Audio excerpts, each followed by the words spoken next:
Mayroon na siya lang lunch. Ganyan lang kasimple. Pero ang daming pinagdaanan. Ang hirap kaya. Diba? Kimantay. Siyempre tayo nagluto, no? Titikman natin na.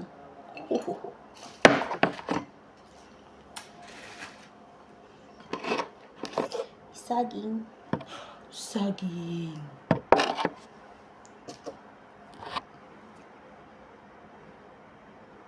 Okay, before sila kakain, tikman muna natin kung masarap ba talaga. Of course, masarap yan ako nagluto niyan. Ay, grabe. Pero wag ka. Hindi mo alam kung paano ginawa yan. Sasabihin ko sa iyo mamaya kung paano ginawa yan. 11 na voice over si Madam. Tignan natin kung masarap. Crunchy. Nasa school siya that time, kaya voice over lang siya or tatawag ganyan, na ganyan yung lutuin.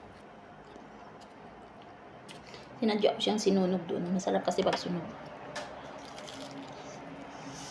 Pero kung nagluluto ako ng chicken or beef, gabi pa lang or umaga pa lang, bago umalis siya, nagbo-voice over yan. Kaya pagising ko, nababasa ko yung message niya. Ganun lang.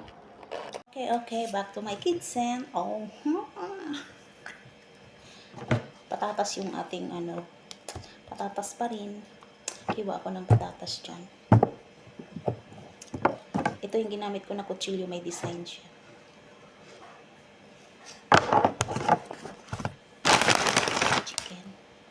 Chicken nuggets.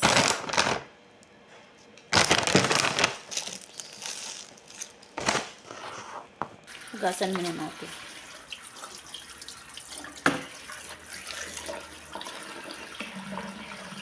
Look at that. Ang ganda ng design. Oo nga, maganda siya. Kutsilyo.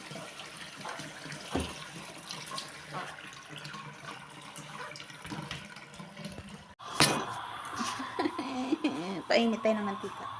Ito sa patatas, dito sa chicken. Chicken fillet. Nuggets. Chicken nuggets pala. Ito na yung second batch ng natin. Quiche ng kamatis at saka sibuyas. Ibig sabihin quiche na sa Arabic, ginisa.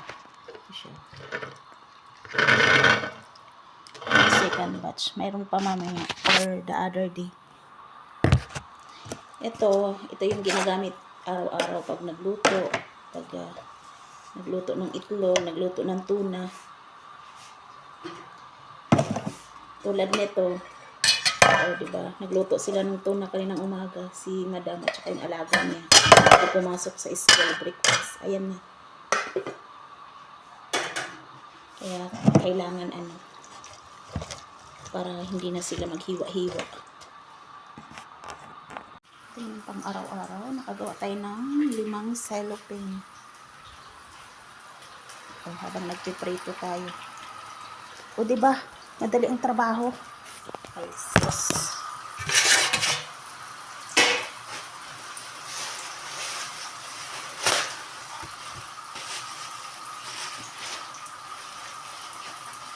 Sa bukid walang papiliw.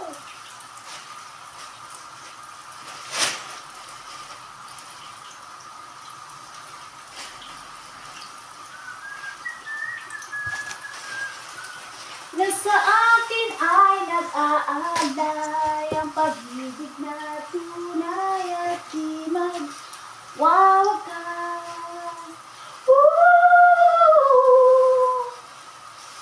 Pangarap ko ang ibigin. Ay, sunog na kita. Oh my God. Sa habang panahon, ikaw ay makasama.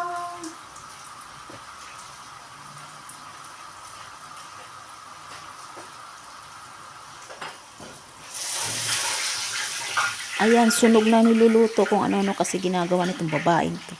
Okay, by the way, this is my kitchen. Kitchen ko yan. Joke lang. Joke lang, joke lang. Enjoy lang. Ayan, after natin na prito lang first batch ng patatas at saka yung chicken nuggets, nag-ano na tayo, ginawa na natin muna para hindi madami mamaya. Kasi medyo malamig na siya kaya gagawin muna natin. Of course, hiniwa natin yung pita bread ng 1/2 para dalawa yung magawa natin dyan. Kasi ayaw din nila yung makapal yung pita bread. Of course, naglagay tayo ng cheese dyan. Dalawang klaseng cheese yan. Ipahid mo lang yan dyan sa pita bread na inano natin. Hiniwa natin ng dalawa. Hinati natin sa dalawa. Pahid mo lang siya dyan, paikot. Tapos maglagay ka na ng chicken. Depende sa'yo. Chicken ang mauna or patatas ang mauna. Ganun lang. Parehas lang naman yan siya. Tapos bilutin mo lang siya. Bilugin mo lang siya. Hanggang sa matapos lahat. Pero hindi pa po tapos yan. Gagawin pa natin yan doon sa mikbas kung tawagin. Yung iipitin siya doon sa mikbas para mag-fit. Talagang kumapit siya. Yung tipong kahit ihagis mo, hindi talaga malalaglag ba. On muna natin. Habang hinihintay natin, Wait natin na init muna natin yan. Kasi mas maganda mainit para crispy yung labas ng gawa na. Kala mo lang, patatas lang yan. Pero grabing pinagdaanan, di ba? Hirap kayo. After nito, kain tayo. Tapos, wait na naman tayo ng dinner. Ganun lang. Ito siya dyan. It's 12:30. After 5 minutes darating yung alaga kong, kaya inuna ko yung sa kanya kasi para pagdating niya hindi na masyadong mainit kasi sobrang init talaga. So mamaya habang sineserve ko yan sa kanya, gagawin ko na naman yung para sa kuya niya. Dalawa lang naman yung pakakainin ko lagi. Kasi yung dalaga matulog yan pag-araw. Tapos pagising niya, kung gusto niyang kumain, kung nagugutom siya, siya lang gagawa ng pagkain niya. Kasi diet siya. Si madam naman, kung ano yung nasa rep, kahit tira ko sa kaldero, kakainin niya yan. Kung ano yung natira dyan sa rep. Hindi siya maarte. Yung dalawa lang kasi mapili ng pagkain. Kaya ganun lang. Kahit patatas lang yan at saka yung chicken nuggets na yun, ay Diyos ko. Tinapay na yan. Ang dami kayang proseso din. Hindi mo naman pwedeng madaliin kasi nga ay nabuang. Kakain sila ng hilaw. Ano yung wakwak? Aswang? Nabuang na. Tapos pag naano na siya dyan, na ipit na siya, tignan mo siya, crispy na siya, nalabasan na. Hatiin mo siya sa gitna para maganda mamaya sa plate. Alam mo naman yan sila, Diyos ko, gusto halos na lang subuan. Ay, paka-arty. Pero ganun talaga. Wala tayong magawa. Kaya nga kumuha sila ng katulong para pagdating nila, susubo na lang sila, kakainin na lang. Wawak talagang patatas nito. Busin natin. Ang ginawa natin ay anin. Siyempre, mayroon tayong sakatin, no?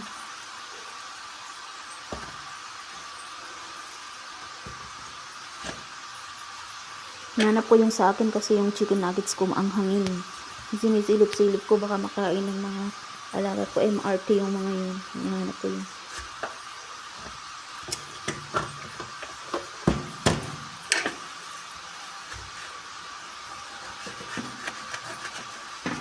Ang init! Okay. Look at that. Tapos ayan, after nun, mag-plating na natin. Unahin natin yung isa, yung darating. Kasi nga mamaya pa naman yung isa. Pagkatapos nito, sunod natin yung isa tamang-tama din bago siya dumating yung school bus niya. Grade 11 may school bus, sana all. Ay kahit yung college naman may school bus, kahit may kotse na siya, may school bus pa din. Ganon sila ka-social. Kaya yamanin. Pwede naman sila magkotse, pero may school bus pa rin siya kahit college na. Kahit ikakasal na gagraduate na siya this year, tapos kakasal na siya. Tapos na siya na pamanhikan. Ayun, ilagay natin yung cheese, yung dalawang klaseng cheese sa maliit na plato dyan. Lagay natin dyan. Huwag mo nating i-mix sila na mag-mix niyan. Lagay na natin na ganyan. Para ready na. Ready natin sa lamesa. Nandun na yung mga fruits. Kaya yun lang guys. Thank you for watching. Thank you for support my videos, my reels, my posts, my day, and my